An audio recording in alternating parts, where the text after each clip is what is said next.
বর্ষার সিজনে ইলিশ খাবো না তা কি কখনো হয়? তাই আজকে শেয়ার করব বিশাল বড় সাইজের 1.5 কেজি ওজনের ইলিশ মাছ রান্নার রেসিপি। ইলিশ মাছের যত রকমের রেসিপি রয়েছে তার মধ্যে কিন্তু এই দোয়া পেঁয়াজাটা খুবই জনপ্রিয়। সাদা মাটা রান্না কিন্তু খেতে হয় অসাধারণ। আশা করছি আমার আজকের ভিডিওটি সবার কাছে ভীষণ ভালো লাগবে। ভালো লাগলে প্লিজ একটি লাইক দিয়ে চ্যানেলটিকে সাবস্ক্রাইব করে দিবেন আর পাশে থাকা বেল আইকনটি প্রেস করে দিতে পারেন যেন পরবর্তী ভিডিও নোটিফিকেশন সবার আগে পৌঁছে যায়। তাহলে চলুন দেখে নেওয়া যাক আজকের রেসিপিটি কিভাবে করছি। ফার্স্টে এখানে দেখতে পাচ্ছেন আমি একটা বিশাল বড় সাইজের ইলিশ মাছ নিয়ে নিয়েছি। প্রথমে মাছটাকে আমাদের কুটে নিতে হবে, তার জন্য ফার্স্টে মাছের আঁশগুলোকে আমি খুব ভালোভাবে ছাড়িয়ে নিচ্ছি। এই রেসিপিটি করার জন্য আপনারা চাইলে কিন্তু আপনাদের পছন্দ মতো যে কোনো ইলিশ মাছ নিয়ে নিতে পারেন, তবে একটু বড় সাইজের ইলিশ মাছ হলে এই রেসিপিটা খেতে অনেক বেশি মজার হয়। বন্ধুরা যারা আমার এই ভিডিওটি দেখছেন প্লিজ একটি লাইক দিয়ে চ্যানেলটিকে সাবস্ক্রাইব করে দিবেন আর যারা ফেসবুক পেজ থেকে দেখছেন প্লিজ একটি ফলো দিয়ে দিবেন। অনেকেই আছেন ভিডিও দেখেন কিন্তু লাইক দেন না, প্লিজ একটি লাইক দিয়ে দিবেন। দেখুন আঁশগুলো আমাদের তুলে নেওয়া হয়ে গিয়েছে। এখন সাইডের পাখনাগুলো আমরা কেটে নিচ্ছি। মাছের পাখনাগুলো কেটে নেওয়া হয়ে গিয়েছে। এখন এই মাছটাকে আমাদের কেটে নিতে হবে, তার জন্য বোর্ডের উপর নিয়ে নিচ্ছি। তারপর প্রথমে আমি মাছটার মাথা কেটে নিচ্ছি। তারপর মাছের ভিতরে ডিম হয়েছে মনে হচ্ছে। এখন মাছের ডিমটাকে আমরা বের করে নিব। আপনারা চাইলে কিন্তু রেসিপিটি করার জন্য ডিম সহ মাছটাকে কেটে নিতে পারেন, তবে আমি ডিমটাকে বের করে নিচ্ছি। ডিমটাকে আমি আলাদাভাবে রান্না করব। এখন মাছটাকে আমি পিস পিস করে কেটে নিব, তার জন্য রেগুলার সাইজ করে এটাকে কেটে নিচ্ছি। বন্ধুরা আপনাদের সাথে আমি আজকে একটা কথা শেয়ার করব। আমি যে ভিডিওগুলো শেয়ার করি সেগুলোর বেশিরভাগ কমেন্ট আসে বন্ধ করে নিন, পাশে আছি, পাশে থাকুন। এগুলো কিন্তু ফেসবুক স্প্যাম কমেন্ট হিসেবে ধরে নেয়। এই কমেন্টগুলো যে করছেন আর যাকে করছেন দুই পেজের জন্যই কিন্তু ক্ষতিকর। তাই এসব ধরনের কমেন্ট না করে গঠনমূলক একটা কমেন্ট করুন ভিডিও রিলেটেড, তাহলেই কিন্তু আপনার কমেন্টটা ভাইরাল হওয়ার সম্ভাবনা থাকবে। তো দেখতেই পাচ্ছেন মাছটা আমাদের কুটে নেওয়া হয়ে গিয়েছে। আমি 4 পিস মাছ বড় করে কেটে নিয়েছি আর বাকিগুলোকে আমি একটু ছোট সাইজ করে কেটে নিয়েছি। এখন মাছগুলোকে অফ স্কিনে খুব ভালোভাবে পানি দিয়ে ধুয়ে পরিষ্কার করে নিব।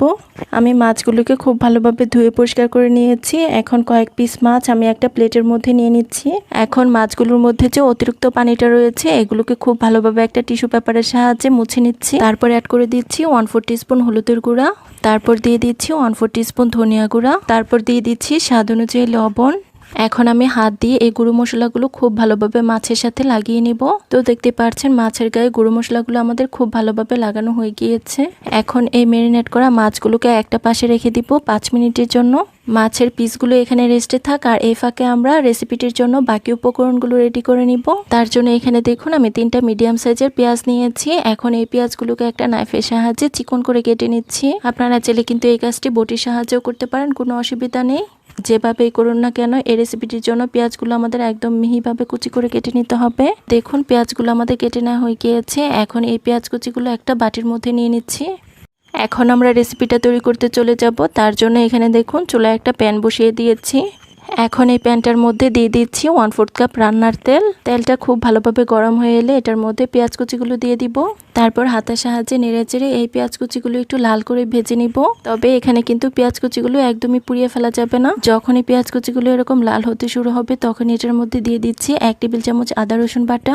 এখন এই আদা রসুনটাও আমরা কিছুক্ষণ নেড়েচেড়ে তেলের মধ্যে ভেজে নিব।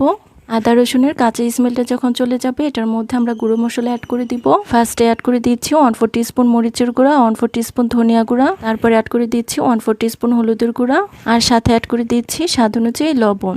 যেহেতু মাছ ম্যারিনেট করার সময় মশলাগুলো অ্যাড করেছি তাই এ পর্যায়ে কিন্তু আমাদের বুঝে অ্যাড করতে হবে। আর এখানে ঝালের পরিমাণটা যার যার টেস্ট অনুযায়ী দিয়ে নেবেন। এখন অল্প পরিমাণ পানি দিয়ে মশলাগুলো খুব ভালোভাবে আমরা কষিয়ে নিব।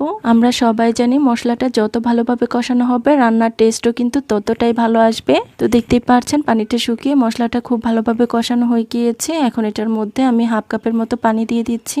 তারপর হাতের সাহায্যে আবারও নেড়েচেড়ে মিশিয়ে নিচ্ছি। এখন এটার মধ্যে আমরা যে আগে মাছগুলো ম্যারিনেট করে রেখেছিলাম সেগুলোকে দিয়ে দিচ্ছি। দেখুন মাছগুলো আমাদের কষানো মশলার মধ্যে দেওয়া হয়ে গিয়েছে। তারপর এই মাছগুলো কষানোর জন্য আমি আরো 1/2 কাপের মতো পানি দিয়ে দিচ্ছি। এখন মাছটাকে কোনোভাবে অতিরিক্ত নাড়ানাড়ি করা যাবে না, তাহলে কিন্তু মাছগুলো ভেঙে যাবে। আসলে এক একজন এক এক রকম ভাবে এই ইলিশ মাছটা রান্না করে। যে যেভাবে রান্না করুক না কেন এই ইলিশ মাছের স্বাদের কিন্তু কোনো তুলনা হয় না। মাছটাকে কিছুক্ষণ কষিয়ে নেওয়ার পর আমি আলতো হাতে এগুলোকে উল্টে দিচ্ছি। ইলিশ মাছ অনেক বেশি নরম হয় তাই এখানে কিন্তু অতিরিক্ত নাড়ানাড়ি কোনোভাবেই করা যাবে না, তাহলে মাছগুলো কিন্তু কিন্তু ভেঙে যাবে। তারপর এটার মধ্যে 1 কাপের মতো পানি দিয়ে একটা ঢাকনা দিয়ে ঢেকে দিব 5 মিনিটের জন্য। ফিরে এলাম 5 মিনিট পর, ঢাকনাটাকে তুলে নিচ্ছি। দেখুন জলটা অনেকটাই শুকিয়ে গিয়েছে। এখন তুলে নেওয়ার পূর্ব মুহূর্তে এটার মধ্যে কিছু কাঁচামরিচ ফালি দিয়ে দিচ্ছি। রান্নাটা আমাদের হয়ে গিয়েছে, এখন চুলাটাকে আমরা বন্ধ করে দিব আর এই রেসিপিটা আপনাদের মাঝে পরিবেশন করে দেখিয়ে দিব। তার জন্য এখানে দেখুন একটা সার্ভিং ডিশের মধ্যে আমি মাছের পিসগুলোকে পরিবেশন করে নিয়েছি। বন্ধুরা দেখতেই পারছেন রেসিপিটা দেখতে কি অসম্ভব লোভনীয় হয়েছে। সাদা ভাত কিংবা পোলাও যে কোনোটার সাথে ইলিশ মাছের এই দু পেঁয়াজাটা খেতে হবে অসম্ভব মজার। আশা করছি আমার আজকের ইলিশ মাছের রেসিপিটি সবার কাছে ভীষণ ভালো লেগেছে। রেসিপি ভালো লাগলে প্লিজ একটি লাইক দিয়ে দিবেন। ধন্যবাদ সবাইকে, আল্লাহ হাফিজ।